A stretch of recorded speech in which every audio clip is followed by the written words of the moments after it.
जब इस प्रकार से अत्याचार बढ़ने लगा, पृथ्वी कांप गई। पृथ्वी देवी ने गौ माता का रूप बनाया और स्वयं ब्रह्मा जी के पास गई। सभी देवता और ब्रह्मा जी मिल करके भगवान के पास गए क्षीर समुद्र में। जब ब्रह्मा जी के पास पहुंचे, ब्रह्मा जी सबको लेकर के क्षीर समुद्र पर पहुंचे। अब कोई कहने लगा बैकुंठ में चलो, कोई कहने लगे यहाँ क्षीर सागर पर ही भगवान मिलेंगे, कोई कहने लगा भगवान के गोलोक वृंदावन में चलो। अब सब अपनी अपनी बात कहने लगे।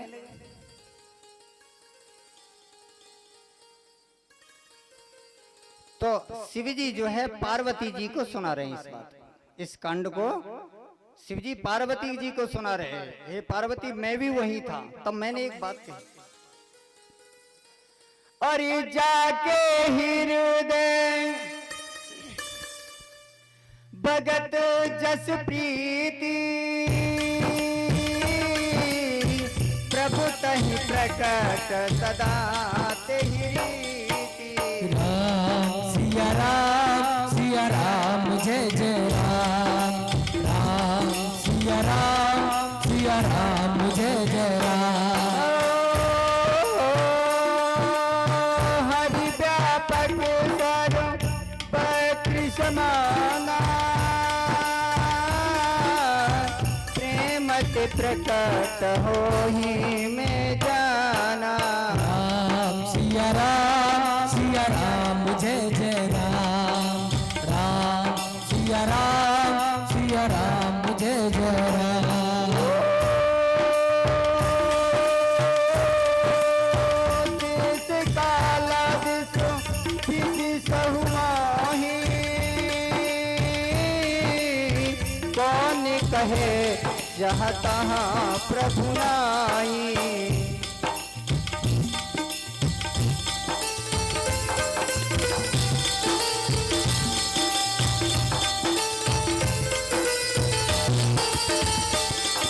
कहते हैं ये पार्वती, जब मैंने ये बात सबके सामने कही तो सबकी समझ में आ गई। सबने क्या कहा, मेरी बात सुन करके प्रसन्न हुए। मोर बचन सब के मन माना,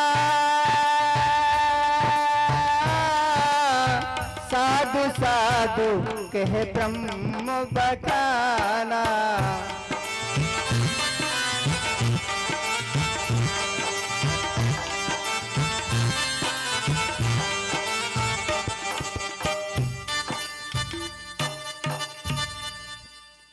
शिवजी ने कहा, हे पार्वती, स्वभाव में मैं भी विराजमान था। जब मैंने ये अपनी बात कही तो सबको बड़ी प्रिय लगी और सब साधु साधु साधु कह करके पुकारने लगे। वहां पर ब्रह्मा जी जितने भी देवता थे सभी भगवान का स्मरण करने लगे, स्तुति करने लगे। अब भगवान को तो देरी कहाँ, जैसी उनका स्मरण किया भगवान प्रकट हो गए, क्योंकि भगवान तो सब जगह हैं, सर्वव्यापी हैं। जब भगवान प्रकट हो गए, भगवान को अपना दुख सुनाया। गौ माता का रूप धारण करके पृथ्वी खड़ी हुई थी, कांप रही थी कि भार इतना बढ़ गया है, अत्याचार बढ़ गया है, जो है रावण कुंभकर्ण अत्याचार कर रहे हैं, अत्याचार बढ़ गया है, पाप कुछ हल्का हो, मैं इसको भार को सहन नहीं कर सकती। तब प्रभु ने कहा कि चिंता मत करिए, आप जाइए, मैं जल्दी से जल्दी महाराज दशरथ के घर आने वाला हूं और मैं जल्दी ही आऊंगा। उनको सांत्वना दे दी और उधर में प्रभु ने सांत्वना दे करके भेज दिया। उधर दशरथ महाराज के घर प्रभु पधारे, उनके हृदय में विराजमान हुए, उनके हृदय से कौशल्य मैया के हृदय में विराजमान हुए, क्योंकि भगवान ये सब कभी सहन नहीं कर सकते। और ये जब जब हो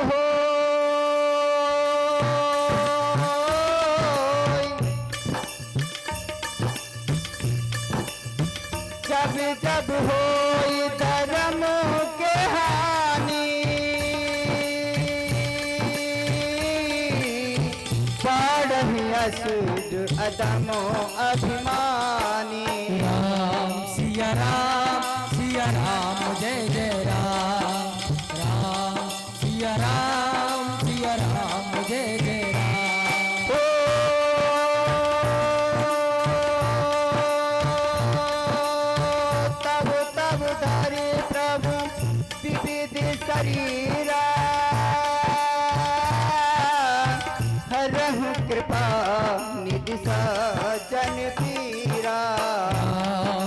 सिया राम जय जय राम।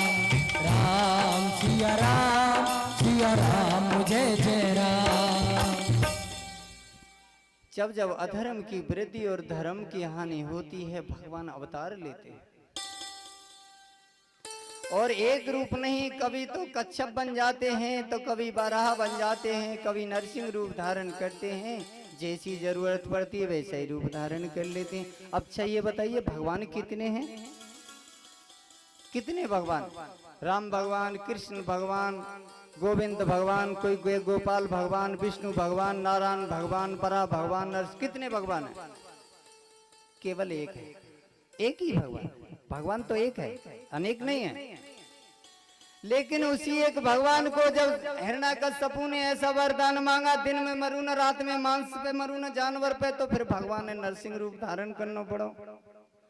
जब समुद्र को मंथन होने लगो, मदराचल जब समुद्र में धंसने लगो, भगवान सोचे तो अधवरी रह जाएगा, तो कछुआ का रूप धारण करके पीठ लग गए, कच्छप अवतार होगा। जब हिरण्याक्ष ने अत्याचार किया तो बराह रूप धारण करके उसका उद्धार किया। अब भगवान का करे जैसी जरूरत पड़े वैसे भेष बना ले। बातें छोटो कोई ना है और बातें बड़ो भी कोई ना है, इसलिए भगवान को तू कहते हैं। तू केवल दो आदमी को कहा जाता है, एक तो भगवान को तू कहते हैं और एक अपने से छोटा उसको तू कहते हैं। अब बताओ, अपने से छोटे थे तू कह और भगवान से तू कह, तो बड़ो काय को? तो छोटो है ना। उससे जगत में छोटा कुछ नहीं है और उससे बढ़कर जगत में दुनिया में कोई है नहीं, ऐसा प्रभु है। इसलिए जो भगवान हैं, भगवान अवतार लेते हैं, धर्म का स्थापन करते हैं। गीता जी में भी श्लोक आया है, यदा यदा ही धर्मस्य ग्लानिः भवति भारत अभ्युत्थानम् अधर्मस्य तदात्मानं सृजाम्यहम्। कहते हैं जब जब धर्म की गिलानी अर्थात हानि होती है और अधर्म बढ़ता है तो भगवान अवतार लेते हैं और फिर अधर्म को दबा करके धर्म की स्थापना करते हैं। सातवीं का है, परित्राणाय साधूनाम विनाशाय च दुष्कृताम धर्म संस्थापनार्थाय संभवामि युगे युगे। परित्राणाय साधूनाम, साधु जनों की रक्षा और दुष्टों का विनाश करने के लिए तथा धर्म का फिर से स्थापन करने के लिए भगवान कहते हैं मैं युग युग में अवतरित होता हूँ, प्रकट होता हूँ। अच्छा ये बात बताइए, इसीलिए भगवान आते हैं? एक ही काम है भगवान का? नहीं, इसको तो चाहे भगवान चाहे जिसमें शक्ति अपनी प्रवेश करके करा सकता है, चाहे जिसमें दुष्ट का विनाश चाहे जिससे करा सकता है, धर्म का स्थापन भी कर सकता है। लेकिन एक काम ऐसा जाको जो के बिना ना है सके भाई, कौन सा तुम बताए दो, जिसलिए आना ही पड़ता। क्यों आते हैं भगवान? मजबूरी है उनकी, इसे तो किसी से करा लेंगे। और वो मजबूरी क्या है? उनके जो भक्त हैं, पिपासु भक्त, जो भगवान का ध्यान करते हैं, भगवान की आराधना करते हैं, जब भगवान को प्रेम से गदगद होकर के पुकारते हैं तो भगवान को उनके सामने आना ही पड़ता है। भगवान के उतरने को अवतार कहते हैं। भगवान का न जन्म होता है न भगवान की मृत्यु होती है, उनका न जन्म होता है न उनका कभी मरण होता है। भगवान के उतरने को अवतार कहते हैं। अपने लोगों में नित्य विराजमान रहते हैं और यहाँ पर लीला करते हैं, उतर के आते हैं, इसलिए उनका अवतार होता है। और लीला की यहाँ से फिर अपने लोग को चले जाते हैं। वही है भगवान।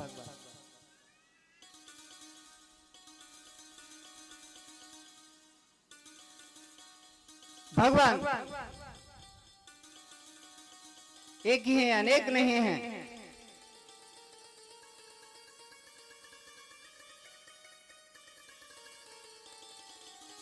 जब पृथ्वी देवी संतुष्ट हो गई, देवता सभी संतुष्ट हो गए, उनको आश्वासन दे दिया, अब भगवान ने सोचा मुझे चल ही देना चाहिए, और भगवान ने अपने चलने का शुभ समय देखा। शुभ नक्षत्र है, शुभ समय है, नवमी तिथि मधु मास पुनीता, शुक्ल पक्ष अब जितो हरि पीता। सिया राम जय जय राम, राम सिया राम जय जय राम।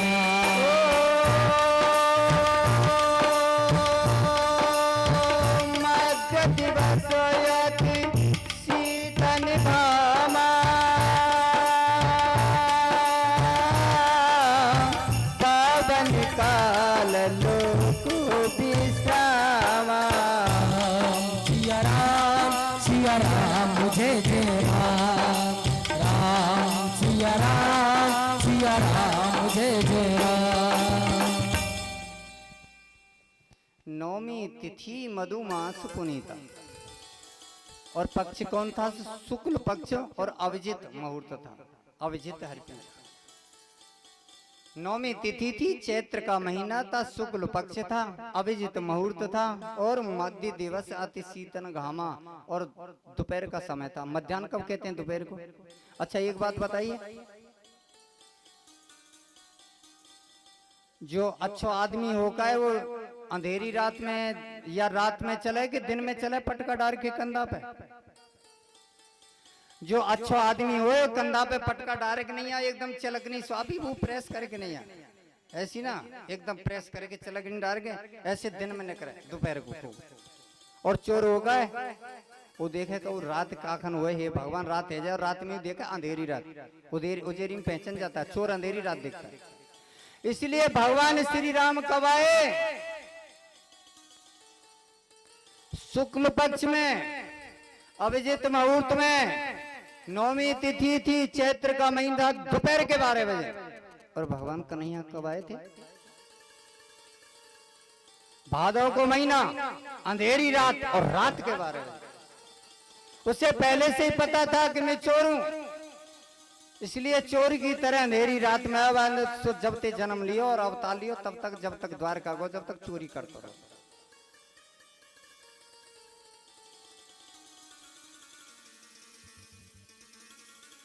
भय प्रकट कृपाला दीन दयाला, कौशल्या हितकारी, हर्षित महतारी मन मनहारी, अद्भुत रूप विचारी, लोचन अभिरामा तन घनश्यामा, निज आयुध भुज चारी, भूषण वनमाला नयन विशाला, शोभा सिंधु धरारी, कह कर जोरी अस्तुति तोरी, कह विधि करो अनंता, माया गुण ज्ञाना तीत हमारा, वेद पुराण धनंता, करुणा सुख सागर सब गुण आवर, जिहि गावहि श्रुति संता, सो मम हित लागी जन अनुरागी, भयउ प्रगट श्रीकंता, ब्रह्मांड निकाया निर्मित माया, रोम रोम प्रतिवेद कहे, मम और सुवासी यह उपहासी, तुरत धीर मत फिर न रहे, ओ ब्रह्मा जब ज्ञाना प्रभु मुस्काना, चरित बहुत विधि की न चाहे, कही कथा सुहाई बात बुझाई, इसी प्रकार सुख प्रेम लही, माता पुण्य बोली तो मत डोली, तजहु तात यह रूपा, कीले सुलीला अति प्रियशीला, यह सुख परम अनोपा, सुन दर्शन सुजाना रोदन अलग सुर होता, यह चरित तुझे गावही, हरि पद पावही, तेना परे भव गोपा, तेना परे भव गोपा, तेना परे भव गोपा। तो विप्रधेन सुर संत हित और लीन मनुज अवतार, निज इच्छा निर्मित तनु माया गुण गोपाल। विप्रधेन सुर संत हित, ब्राह्मणों साधु संतों और गौ माता के उपकार हेतु भगवान ने अपना अवतार धारण किया। बड़ी सुंदर ढंग से मंगलाचार हुआ। दशरथ जी के घर में, कौशल्या माँ के गर्भ से दशरथ जी के घर में भगवान श्री राम का अवतार हुआ। कैकेयी के गर्भ से भरत महाराज जो है जन्मे और सुमित्रा के गर्भ से लक्ष्मण और शत्रुघ्न। अब आंगन में 4 पुत्र दशरथ महाराज के आ गए। चारों पुत्रों को पाकर के माताएं धन्य हुई। दशरथ महाराज प्रसन्न हुए, बड़ी धूमधाम से बधाई हुई और उनके साथ ही साथ में अब दशरथ महाराज जो है एक टकटकी लगा करके श्री राम को ही निहारने लगे। धीरे धीरे ऐसे हुआ कि श्री राम का जो मुखड़ा था, उनकी जो छवि थी दशरथ महाराज के नैनों में ऐसी समा गई कि उन्हें देखे बिना चैन ही नहीं पड़ता। जब दशरथ महाराज सोने से पहले राम को देखने आते थे, राम के दर्शन करके ही सोते थे। ये दशा दशरथ महाराज की।